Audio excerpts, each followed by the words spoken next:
Shalom Bapak Ibu Saudaraku yang dikasihi oleh Tuhan kita Yesus Kristus.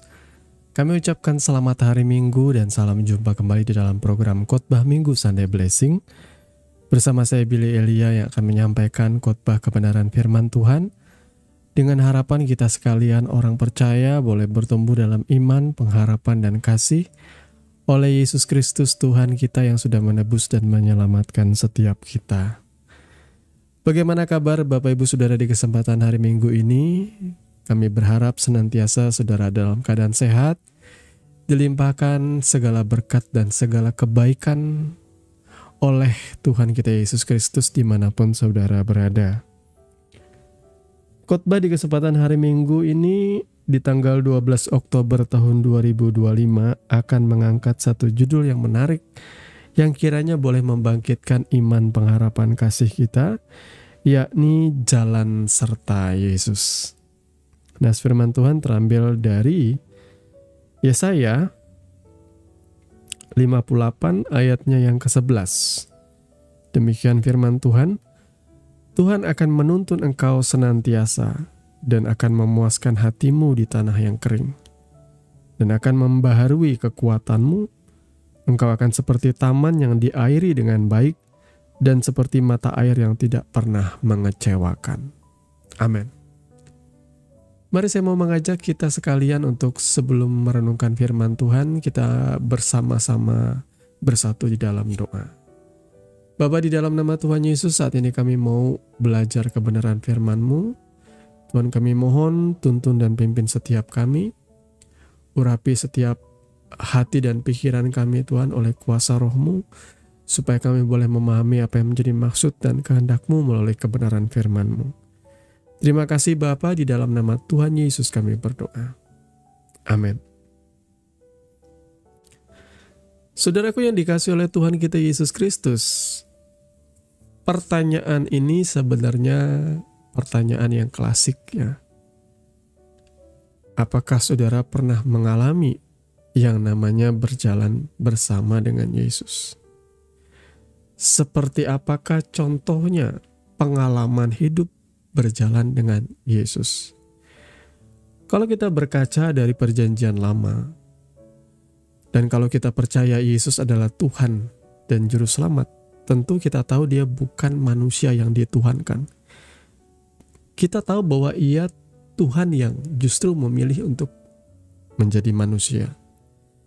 Sehingga dengan kata lain, bangsa Israel, umat kepunyaan Tuhan, umat perjanjian, bagaimana kesetiaan Tuhan terhadap bangsa ini, oleh karena Tuhan teringat dengan perjanjiannya dengan Abraham, Ishak dan Yakub, tentu Tuhan tidak akan pernah melupakan umatnya ini. Tuhan pun tidak ingin meninggalkan, karena janjinya begitu kuat, saudaraku ya. Sehingga ia berikhtiar merencanakan keselamatan bagi umatnya yang pada waktu itu ditindas di tanah Mesir. Lihatlah saudara, bahwa inisiasi keselamatan itu memang datangnya dari Tuhan.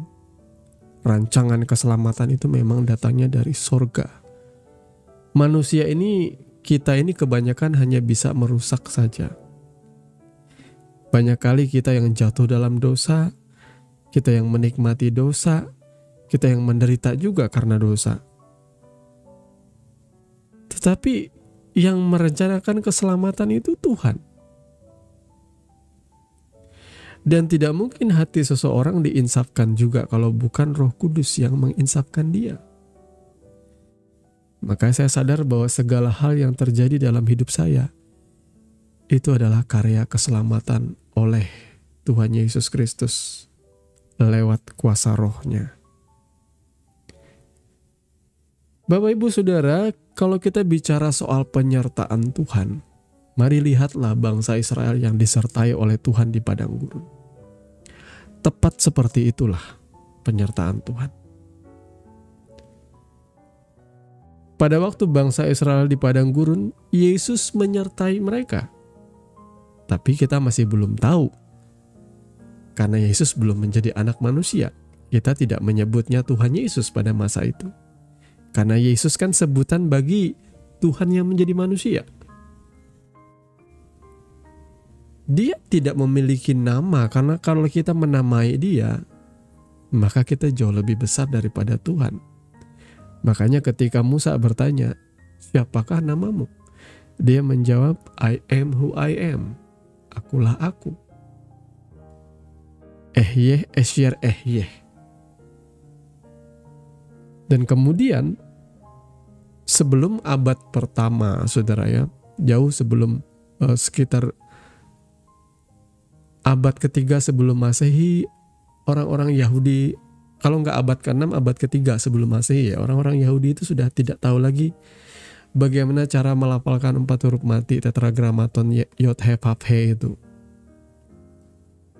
Ya, tidak pernah ada yang tahu lagi karena saking hormat mereka terhadap nama suci ini, mereka memilih untuk mengganti keempat huruf mati ini dengan sebutan Adonai atau Hashem atau Shema, karena mereka tidak berani menyebut nama Tuhan Allahnya dengan sembarangan.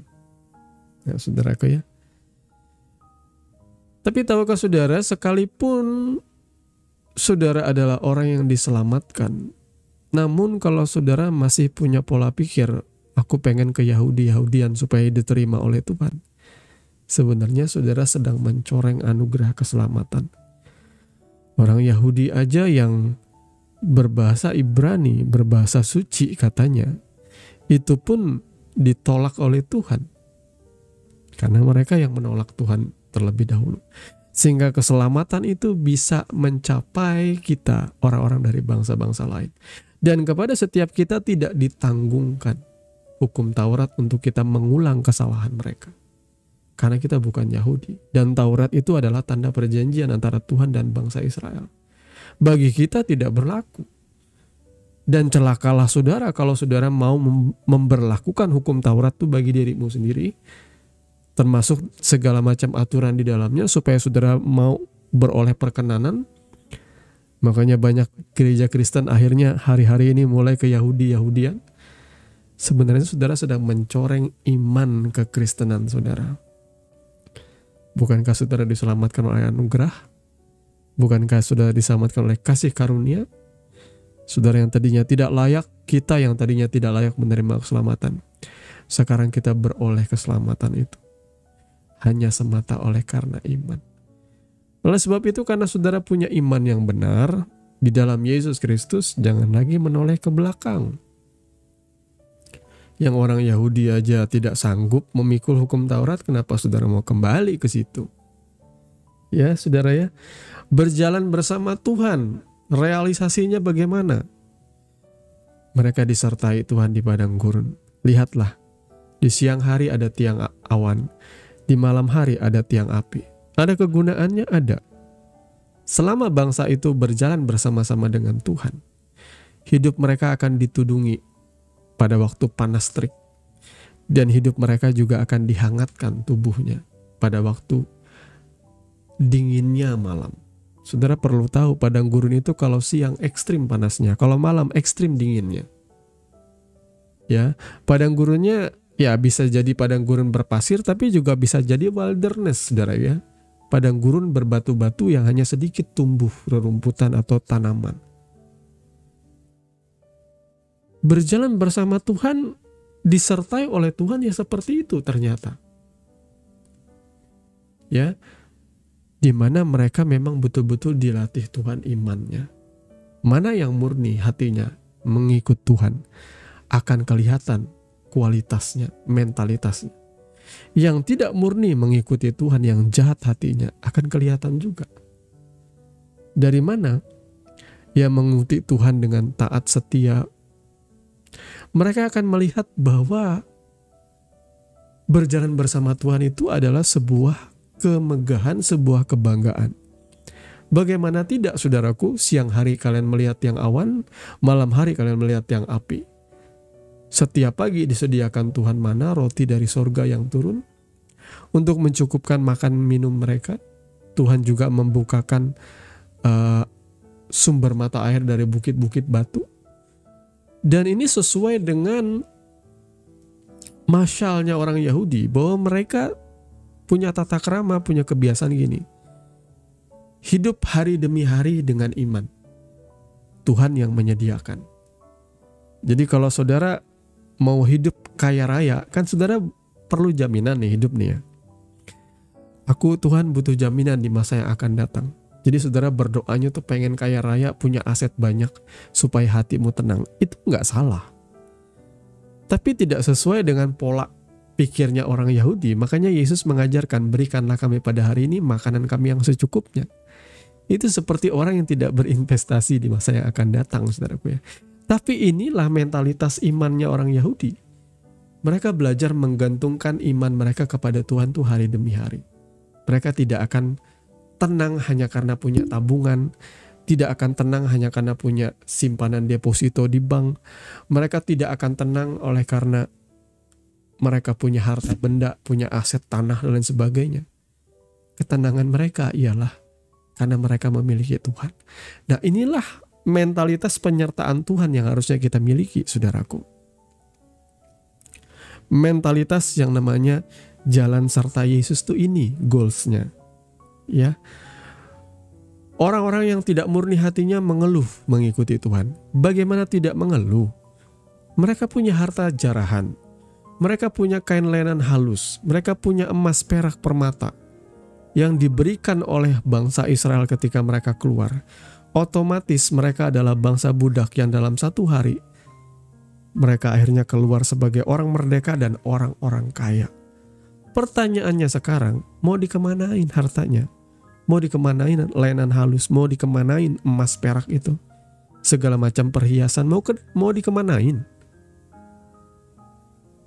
Karena di mall, karena di padang gurun tidak ada mall tempat mereka bisa berbelanja, tempat mereka bisa berleha-leha. Kenyataannya, Tuhan mendidik mereka di padang gurun untuk menjadi umat Tuhan yang kuat. Ratusan tahun mereka tidak melihat Tuhan dan tidak mengalami yang namanya didikan ilahi. Maka ketika mereka mengikatkan perjanjian dengan tanda Taurat, itu mereka mengikuti Tuhan sesuai dan seturut dengan apa yang tertulis. Keras, iya.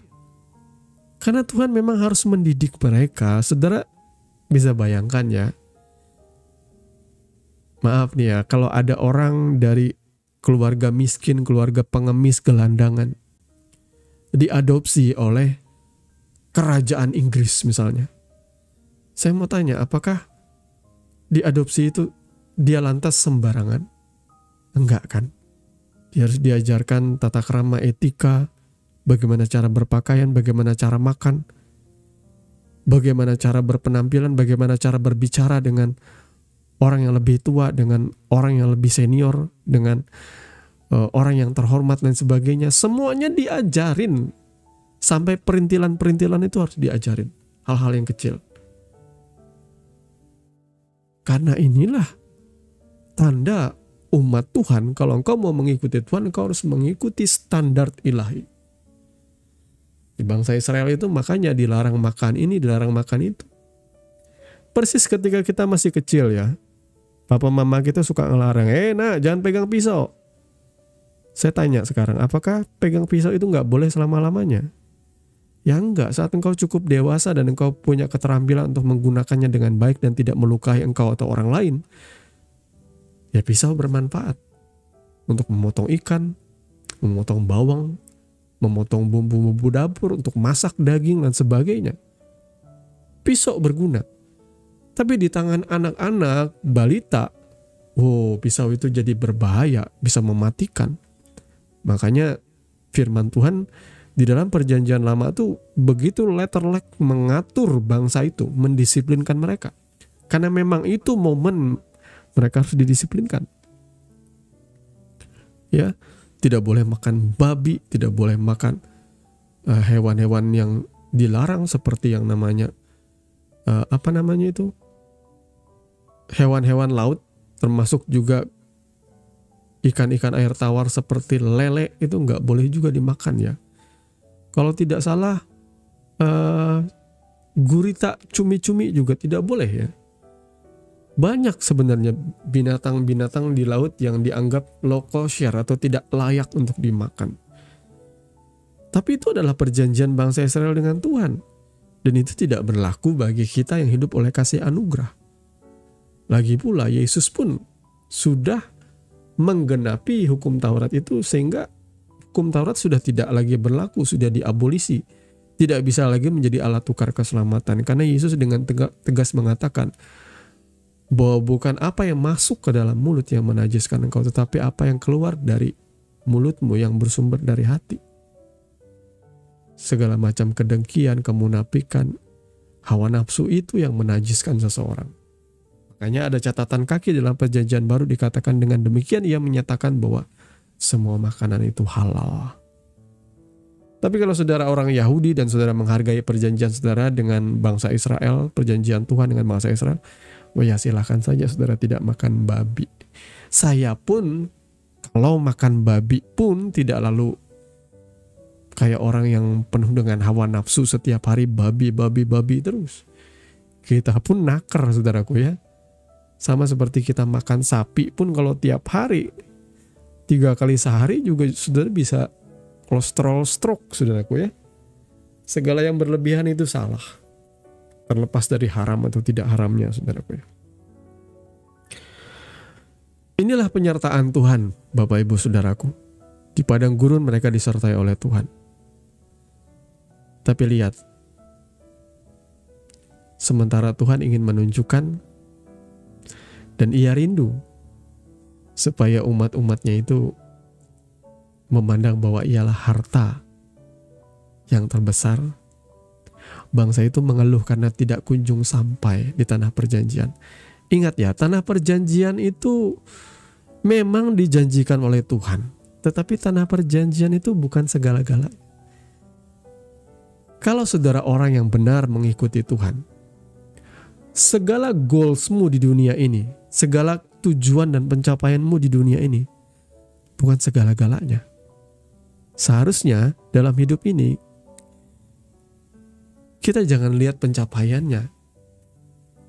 Kita lihat Tuhan loh yang turut bekerja. Kita lihat Tuhan yang turut merenda. Kita lihat Tuhan yang menyertai kita hari demi hari. Kita gagal melihat itu karena kita fokus pada tujuan kita. Aku ingin begini, aku ingin begitu. Aku ingin memperoleh ini, aku ingin dapat itu. Sehingga kita gagal melihat kasih Tuhan, penyertaan Tuhan yang begitu luar biasa memelihara kita, melindungi, memagari kita. Dan kita lupa akan itu. Kita kadang gak puas bahkan dengan apa yang Tuhan berikan hari ini kepada setiap kita. Mari Bapak Ibu Saudaraku, kita berjalan bersama Tuhan loh. Berbeda dengan orang-orang di dunia ini. Semua orang di dunia ini mengejar pencapaian di dunia ini. Keberhasilan mereka pikir segala-galanya. Pencapaian akan membuat mereka dihormati, disanjung, dipuja dan puji. Tapi bagi saya, hidup ini adalah bicara soal jalan serta Yesus. Karena kalau jalan serta Yesus, saya dikenal oleh Tuhan. Tuhan mengenal saya. Saya pun belajar mengenal Tuhan. Sehingga di endingnya nanti ketika saya pulang ke rumah Bapa di sorga, di hadapan tahta pengadilan anak domba Allah, Yesus dengan antusiasnya akan berkata, dia anakku, aku kenal dia. Dia berjalan bersamaku setiap hari. Tanpa aku, dia selalu merasa hampa. Segala harta dunia pun tidak menarik buat dia. Karena akulah yang menjadi harta dalam hidupnya. Ini loh yang Tuhan mau katakan bagi setiap kita. Ini beda cerita ya. Kalau saudara meninggalkan Yesus demi dunia ini ya, saya tidak tahu siapa yang menjadi pembela saudara. Saudara, beberapa waktu terakhir ini juga saya banyak kali mengkhotbahkan tentang perjalanan Yesus dan murid-muridnya. Karena Yesus berjalan berkeliling dari desa ke desa, dari kota ke kota, memberitakan Injil, menyembuhkan orang, menyatakan mujizat, mengabarkan kabar sukacita atau berita Injil. Nah, saya juga melihat inilah contoh juga jalan serta Yesus. Ternyata jalan serta Yesus juga tidak serta-merta mulus-mulus saja. mereka diperhadapkan juga dengan persoalan. Ya, di tengah danau mereka diterpa dengan namanya badai, tidak jamin bahwa dengan bersama Yesus selalu semuanya jadi mulus. Saudaraku, bersama Yesus justru kita diajar, kita dilatih memiliki mentalitas iman yang benar, yang sejati. Kalau Tuhan sudah menyatakan begitu banyak mujizat di hadapan mata murid-muridnya, mereka tetap aja ragu, mereka tetap aja kurang percaya. Persis juga kayak kita. Saya juga mengalami ya, masa-masa di mana ketika pandemi COVID-19 itu bagi saya itu lumayan peak ya. Puncak daripada masalah dalam hidup saya. Karena orderan otomatis kayak hilang sama sekali. Pemasukan saya langsung seret. Tapi di situ saya tetap melihat penyertaan Tuhan, pembelaan Tuhan. Namun, ketika saya diperhadapkan kembali dengan masalah yang lain yang harusnya menguji iman saya, lagi-lagi saya mulai khawatir, saya mulai, gimana nih Tuhan? Dan saya harus belajar kembali punya iman yang sederhana. Percaya kepada Tuhan. Ya, saya juga banyak kali dihardik, dimarah oleh Yesus. Sama seperti murid-muridnya.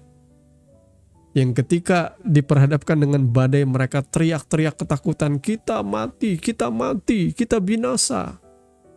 Tapi ketika Yesus bangun, dia langsung menghardik angin badai itu, gelombang yang besar itu, sehingga danau itu reda, tenang dengan seketika. Inilah yang harusnya terjadi dalam hidup kita. Pengenalan kita akan Tuhan itu harusnya membuat kita itu tetap tenang. Kerjakan apa yang jadi prioritas kita, serahkan semuanya kepada Tuhan dan biarkan Tuhan yang turut bekerja. Kalau saudara merasa omset saudara sekarang turun, selain saudara evaluasi terhadap kinerja atau cara kerja saudara, mari evaluasi juga hati dan hidup saudara. Evaluasi juga keluarga rumah tangga saudara. Evaluasi kadangkala juga berarti bahwa Tuhan kangen sama kita. Tuhan pengen kita datang kembali dengan kerendahan hati, bercakap-cakap, mencari wajahnya. Jangan terlalu sibuk mengejar cuan sehingga kita melupakan Tuhan. Duduk diam, seperti seorang anak yang rindu akan papanya. Saya punya anak kedua yang masih lucu-lucunya. Saya suka sekali dengan anak saya. Dekat dengan anak saya membuat saya lupa segala-galanya, saudara ya. Itulah keindahan daripada relationship. Tuhan juga rindu bergaul dengan kita. Dia senang ketika kita meresponi akan kasih kebaikannya. Tanpa harus meminta ini itu. Karena Tuhan tahu apa yang jadi kebutuhan kerinduan kita. Mari datang dengan kemurnian, dengan kerendahan hati. Mari kita berjalan bersama dengan Tuhan. Kalaupun dalam perjalanan itu, kita tidak memperoleh apa yang kita idam-idamkan dan kita inginkan, setidaknya kita menyadari bahwa kita sedang berjalan dengan Raja di atas segala raja. Dan harusnya engkau sadar bahwa bisa berjalan bersama Tuhan di atas segala Tuhan itu adalah kemegahan yang tidak bisa dibandingkan dengan apapun. Tuhan kiranya memberkati kebenaran firman-Nya dan mari kita berdoa. Bapa, di dalam nama Tuhan Yesus, saat ini kami bersyukur karena Engkau sudah mengajar kami, Engkau sudah melimpahkan hikmat dan pengertian dalam hati dan pikiran kami. Tuhan tolong supaya kami boleh menghidupi berita Injil-Mu dengan penuh sukacita. Kami memiliki karakter yang benar, kami memiliki pergaulan yang benar. Kami memiliki gaya hidup yang sehat di hadapan Tuhan. Ampuni dosa pelanggaran kami Tuhan. Suci kuduskan kami oleh kuasa darah-Mu. Dan biarlah hati dan hidup kami selalu tertuju kepada Engkau. Penuhi kami dengan sukacita-Mu Tuhan. Dan biarlah damai sejahtera-Mu yang memerintah dalam hati dan pikiran kami.